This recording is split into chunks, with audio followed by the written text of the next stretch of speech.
अस्सलाम वालेकुम जी, मेरा नाम है डॉक्टर गुलज़मान और आप देख रहे हैं मेरा यूट्यूब चैनल। आज का जो हमारा टॉपिक है, वो है बेसिकली स्टिग्मेटिज़्म के ऊपर कि स्टिग्मेटिज़्म क्या होता है? हमारे पास जो पेशेंट्स आते हैं इस डिज़ीज़ के साथ मोस्टली उनकी कंप्लेन क्या होती है? और ये बेसिकली होता क्यों है? बहुत से लोग हमसे पूछते हैं कि सर ये स्ट्रेस लेने की वजह से हमें ये रिफ्रैक्टिव एरर ये डिज़ीज़ आँखों की जो है ये हो सकती है या नहीं? या इसकी और कौन-कौन सी रीज़न्स हैं और हम इसकी मैनेजमेंट कैसे कर सकते हैं और हम इसको प्रिवेंट कैसे कर सकते हैं? तो चलिए देखते हैं हम आज के इस वीडियो में।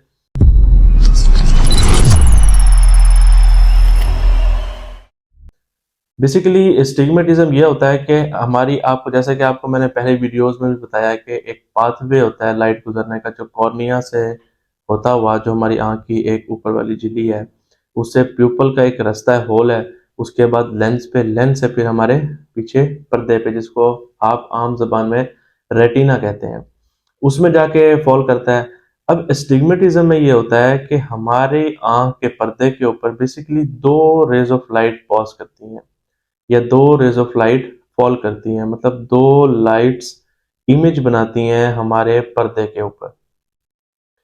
अब एस्टिग्मेटिज़्म में एक लाइट या एक इमेज हमारे बिल्कुल पर्दे के ऊपर पड़ता है और एक इमेज या तो वो पर्दे से आगे बढ़ेगा या पर्दे से पीछे पड़ेगा। ठीक है जी, जिसकी वजह से हमें blur vision, diffuse vision, hazy vision इस तरह की कंप्लेंट्स आती हैं, जिसमें हमें आप कहते हैं कि धुंधलाहट हो रही है या आपने अक्सर एक आम चलो मैं थोड़ा-सा और ईज़ी कर देता हूँ। अक्सर लोग किसी चीज़ को देखते हैं तो उनमें वो आपको अगर आप कोई वर्ड पढ़ते हैं तो उसमें आपको वर्ड के नीचे उसके शेड नज़र आते हैं। उसके शेड्स मतलब लाइन बॉर्डर लाइन में शेड्स नज़र आते हैं। ये बेसिकली निशानी होती है एस्टिग्मेटिज़्म की और दूसरी जो उसकी सबसे बड़ी निशानी, इसमें पेशेंट को हेडेक फ़ील होता है।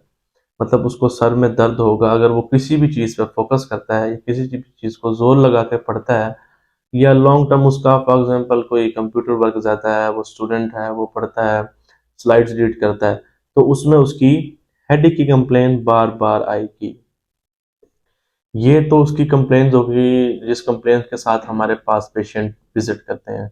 अब हम ये देखते हैं कि इसकी हम ये बेसिकली होता क्यों है? चलें आज ये भी आपको बताता चलूँ कि ये हमारी आँख में क्यों होता है?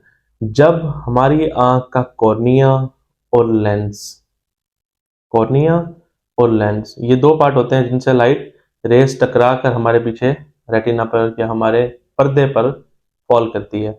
जब ये 2 चीज़ों की मिसमैचमेंट हो जाए या ये 2 चीज़ें आपस में मिसमैच हो जाएँ, तो लाइट जब पास करेगी तो वो प्रॉपर वे से बेंड नहीं हो सकेगी। इस बेंड ना होने की वजह से आपको ये चीज़ें फ़ील होती हैं। एक सवाल ये मोस्टली आता है कि सर स्ट्रेस लेने की वजह से, एंग्ज़ायटी की वजह से भी हमें ये चीज़ मतलब ये डिज़ीज़ या ये रिफ्रैक्टिव एरर काज़ हो सकता है या नहीं? तो इसका जवाब है जी। अगर इंसान जितने ज़्यादा एंग्ज़ायटी या जितना ज़्यादा स्ट्रेस लेता है, आपके जो ग्लैंड्स होते हैं जिनका काम आर्टिफ़िशियल टेयर प्रोड्यूस करना है, वो थोड़े से डिस्कम्फ़र्ट हो जाते हैं। उसकी वजह से आपके जो कॉर्निया के ऊपर वाली जो तह है, मसनूई आँसू की तह, वो डिस्टर्ब होती है, उसके डिस्टर्ब होने की वजह से जो आपकी कॉर्निया की सरफेस है, वो डिस्टर्ब होगी। जब वो डिस्टर्ब होगी तो जो रेज़ ऑफ लाइट पास हो रही हैं, तो वो मिसमैच कर देंगी, ठीक है?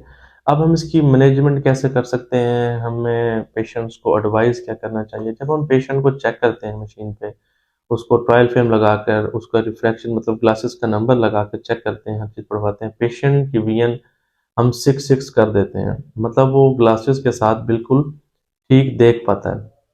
अब हम पेशेंट को ये एडवाइस करते हैं कि जी आपने ये ग्लासेस 24 आवर्स लगानी है। 24 आवर्स लगाने का मतलब ये होता है कि आप अगर ये ग्लासेस उतारेंगे तो आपको हेडेक दोबारा से स्टार्ट हो जाएगी। जितना छोटा नंबर होगा, इस केस में जितना छोटा नंबर होता है, उतना ही ज़्यादा ये मरीज़ को तंग करता है। फॉर एग्ज़ाम्पल अगर एक पेशेंट आपके पास आया है और उसको 0.25, 0.5, 0.75 बिल्कुल माइनर सा नंबर है।